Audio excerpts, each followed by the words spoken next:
에베소서 5장 8절에서 14절입니다. 키워드는 빛의 자녀, 세상의 빛, 세상을 비추는 사람들입니다. 너희가 전에는 어둠이더니 이제는 주 안에서 빛이라. 빛의 자녀들처럼 행하라. 빛의 열매는 모든 착함과 의로움과 진실함에 있느니라. 주를 기쁘시게 할 것이 무엇인가 시험하여 보라. 너희는 열매 없는 어둠의 일에 참여하지 말고 도리어 책망하라. 그들이 은밀히 행하는 것들은 말하기도 부끄러운 것들이라. 그러나 책망을 받는 모든 것은 빛으로 말미암아 드러나나니 드러나는 것마다 빛이니라. 그러므로 이르시기를 잠자는 자여 깨어서 죽은 자들 가운데서 일어나라. 그리스도께서 너에게 비추이시리라 하셨느니라. 아멘. 오늘 말씀은 성도들을 또 다른 표현으로 규정하고 있습니다. 빛의 자녀입니다. 앞에서는 소극적인 지침들을 주었습니다. 버려야 할 악한 것들을 중점적으로 다뤘습니다. 여기서는 상대적으로 적극적인 지침입니다. 취해야 할 선한 것들을 중점적으로 다룹니다. 신자는 전에는 비록 어둠에 속한 사람들이었지만 이제 주 안에서 빛에 속한 자녀들이 되었습니다. 그런 자녀들에게 합당한 것이 9절에 나열됩니다. 모든 착함과 의로움과 진실함입니다. 착함은 다른 사람들을 향한 선한 행실들을 가리킵니다. 최고 선은 하나님께 속한 것입니다. 선의 기준은 하나님께 있습니다. 의로움은 옳은 것을 따르는 것입니다. 의의 기준도 하나님께 있습니다. 그런 면에서 철저히 하나님 편에 서서 따르는 것입니다. 진실함은 거짓 없이 감추는 것 없이 행하는 것입니다. 앞뒤가 똑같은 것입니다. 하나님이 그러신 것과 같습니다. 포장하고 가면을 쓸 필요가 없습니다.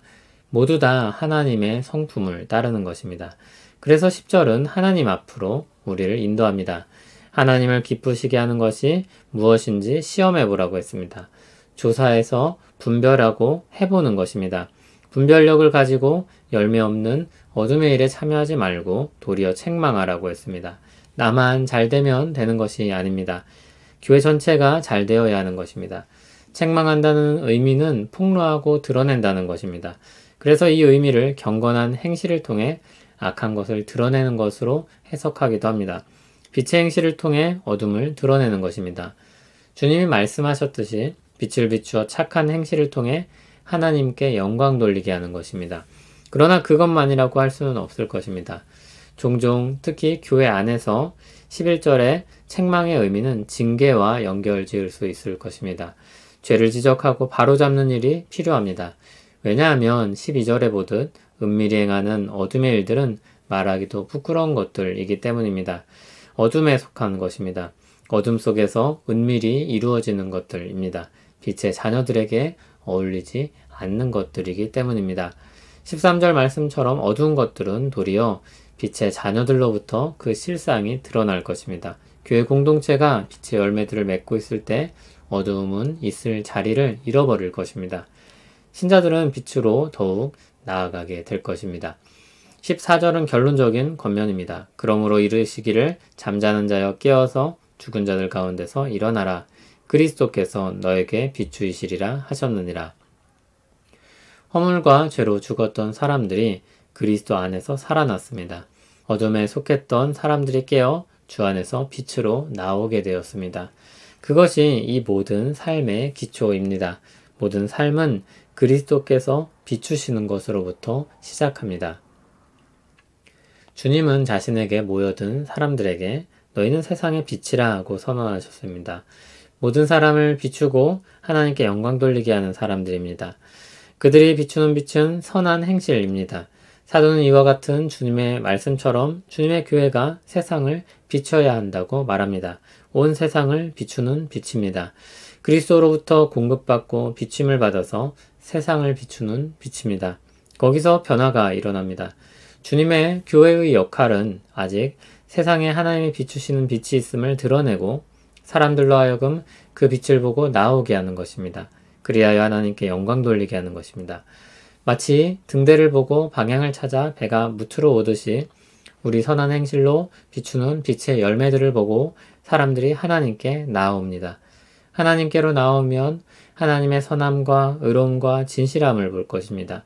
처음에는 어둠에 속한 사람들이기 때문에 어울리지 않는 것이기 때문에 걱정과 두려움에 빠질 수 있습니다. 그러나 더 가까이 가면 갈수록 그리스도를 만나게 될 것입니다. 그분의 은혜로운 일들에 대해 듣게 될 것입니다. 단지 선하고 의롭고 진실할 뿐 아니라 은혜로우시며 사랑이 많으신 그리스도를 만날 것입니다. 복음을 듣게 될 것입니다. 하나님의 은혜로 나온 사람들이 하나님께 은혜와 사랑 가운데 영광을 돌릴 것입니다. 선하고 의롭고 진실한 것은 세상에서 아무런 유익이 없는 것처럼 느껴질 수 있습니다.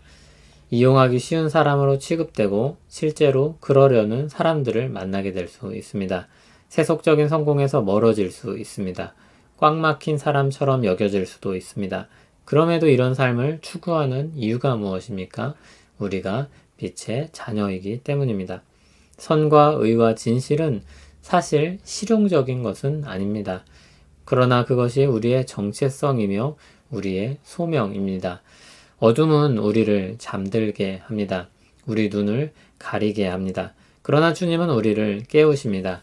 죄의 깊은 잠으로부터 깨우십니다. 주님이 우리에게 빛을 비추시고 세상에 주님의 빛을 비추게 하십니다. 세상에 비치신 주님, 우리를 빛으로 비추셔서 어둠을 몰아내고 거기서 나오게 하셨습니다. 빛의 자녀로 불러 세상을 비추게 하셨습니다. 주님의 빛을 세상에 비춰 주님께로 나올 수 있는 좋은 안내자가 되게 하옵소서. 예수님 이름으로 기도합니다. 아멘.